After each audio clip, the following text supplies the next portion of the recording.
Shalom shalom, na kusalimia sana kwa jina la Bwana wetu Yesu Kristo. Naamini kwamba upo salama hali ulipo, pia sisi tupo salama. Karibu sana ndani ya Ayada Family, ambapo tunaendelea kujifunza mambo ya ndoto na tafsiri zake. Asante sana kwa watu ambao walicomment, wakalike, wakashare. Tunawashukuru sana, tuko pamoja na nyinyi. Tunaendelea kuona jinsi mnajitolea kufuatilia kipindi ama vipindi vyetu ndani ya Ayada Family. Mungu aendelee kuwabariki na kuwatunza. Tutaendelea pamoja kujifunza mahali ifuatavyo ama mafunzo yafuatayo kuhusiana na ndoto na tafsiri zake. Hapo juzi ama jana mwisho tulikuwa tunaangalia mambo mengi, tukafafanua mambo mengi tofauti, tukaishia kwa nini, ilikuwa ni swali na ikapata jibu, ambapo palikuwa nasema kwa nini mwanadamu anaota ndoto. Ndipo tulikuja tukatafakari kwa pamoja, tukaona kwamba mwanadamu anaota ndoto kwa kuwa ameumbwa kwa aina mbili, kwa kuwa ameumbwa katika ulimwengu wa roho na akaumbwa tena katika ulimwengu wa mwili. Ndipo tuliona kwamba mchana mwanadamu anatenda kazi, lakini ikifika muda wa usiku bado na spirit ama uhai ama nafsi nayo inafanya kazi katika ulimwengu wa roho wakati mwanadamu amelala. Sasa siku ya leo tunataka tujifunze neno ambalo linasema ndoto ambazo zinajirudia.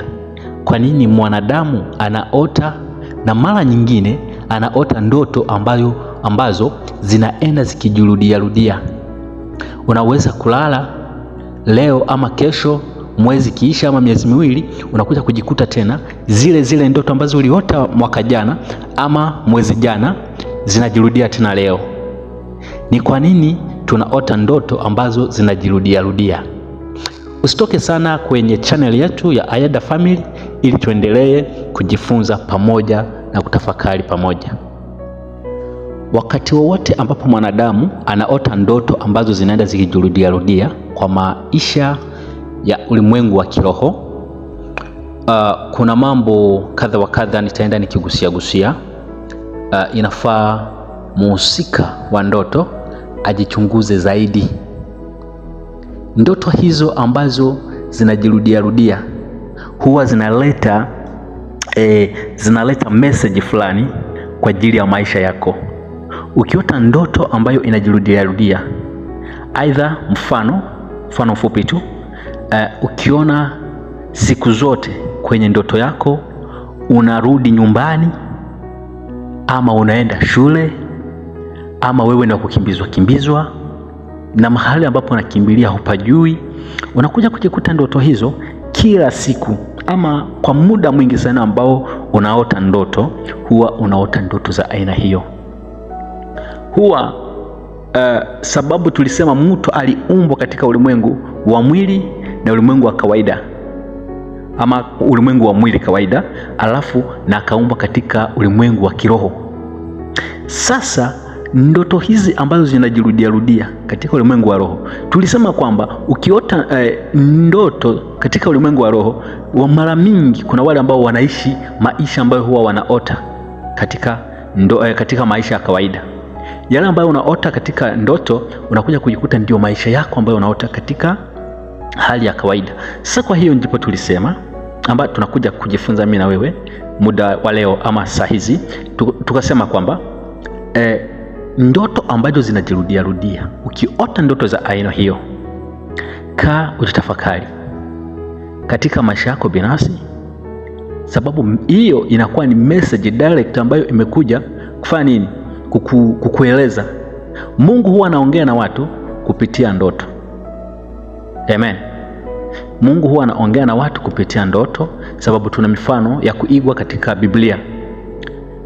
Tuna mifano ya kuigwa wakina Yusufu katika ndoto ambao waliota wakiona mwezi na jua na nyota zikimuinamia. Kuna tafsiri zake, tutakuja kuzifuatilia baadaye, ama siku nyingine tutaenda tukitafsiri mambo ya ndoto, sasa zile ndoto ambazo huwa zinatufikia. Kwa hiyo ukiona ya kwamba ndoto ambazo unaota kila muda zinaenda zikijirudia, unakuta unaota ndoto ile ile, inakupasa ukae mahali pamoja, ujitafakari. Tafakari kwanza katika ulimwengu wa roho, baadaye utafakari katika ulimwengu wa kawaida.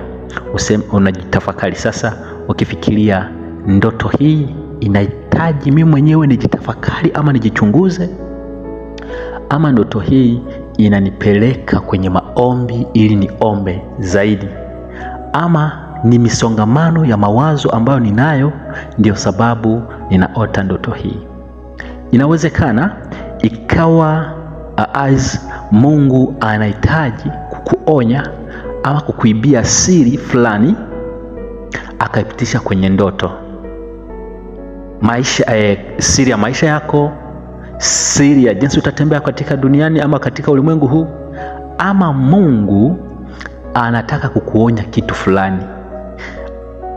Muda mwingine ama kwa mtazamo mwingine ukajikuta katika changamoto unazopitia katika maisha ndizo zinajirudia katika ndoto ile, ama unajikuta kuna kitu fulani umehepa ama umekwepa ama umekikimbia katika maisha.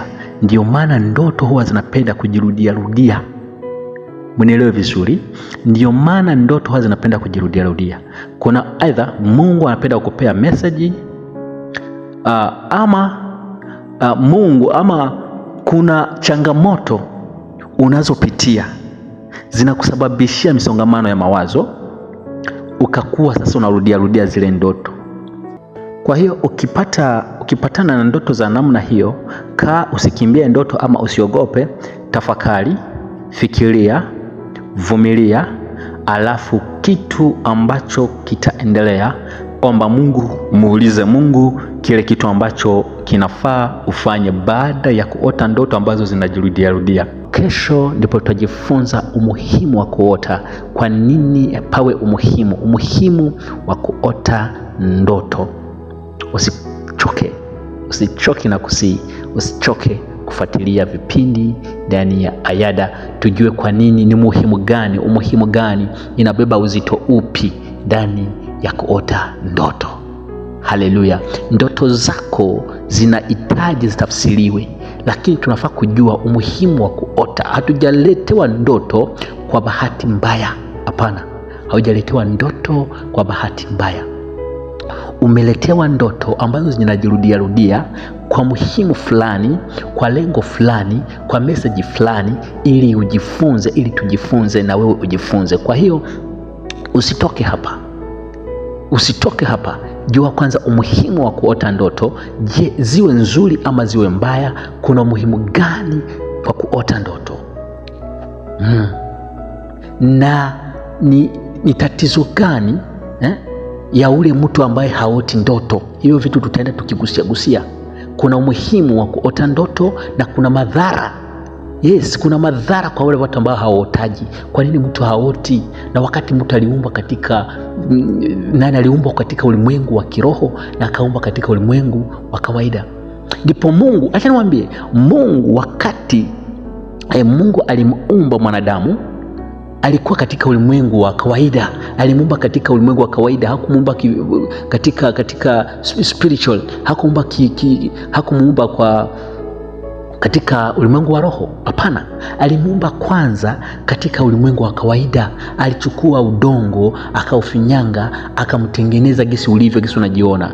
Baada ya hapo sasa akachukua kile kinaitwa nafsi. Nafsi ile sasa tufanane na yeye, akaweka sasa pumzi ya uhai, akaweka ile nafsi. Ile nafsi sasa ndiyo inafanya kazi usiku. Usipofanya kazi usiku, usipoota, hebu jiulize, wakati kuna Biblia inatufunza ama Qur'ani, kuna vitu vingi tunajifunza ndani, ambapo malaika wa Mungu alikuwa anakuja kuongea na manabii katika ndoto. Yes, na Qur'ani inaonyesha kwamba kuna wale wa malaika walikuwa wanakuja kuongea na Muhammad katika ndoto. Kwa hivyo kuna umuhimu mkubwa sana, kuna uwezo mkubwa sana katika kuota ndoto. na kuna madhara sana kusipoota ndoto. Kwa hiyo usichoke sana kufuatilia vipindi vyetu ndani ya Ayada Family. Tunawapenda sana, tunawajali na tunafurahia zaidi kwa kuwa mnaendelea kutufuatilia moja kwa moja, mna comment, mna like, mna share, mna subscribe. Kwa kweli Mungu aendelee kuwabariki zaidi na zaidi. Shalom, shalom. Acha tuombe. Mungu, utaombana na mimi ama utaomba jinsi Mungu wewe anakuelekeza? Tutaomba. Jehova Shama, tunakushukuru kwa kuwa wewe ni mwema. Tunakushukuru kwa tafsiri hizi za ndoto. Jehova, endelea kukaa pamoja nasi katika ndoto hizi, kwa kila ndoto ambazo tunaota. Utupee ujasiri, utupee nguvu za kuzitafakari kwa hekima ya kimungu. Utupee nguvu za kutafakari Jehova, ili tujue kile ambacho unataka kwa maisha yetu. Ni kwa jina la Yesu Kristo mwana wa Mungu aliye hai tunaomba hata kuamini. Amen. Mungu awabariki sana. Shalom, shalom.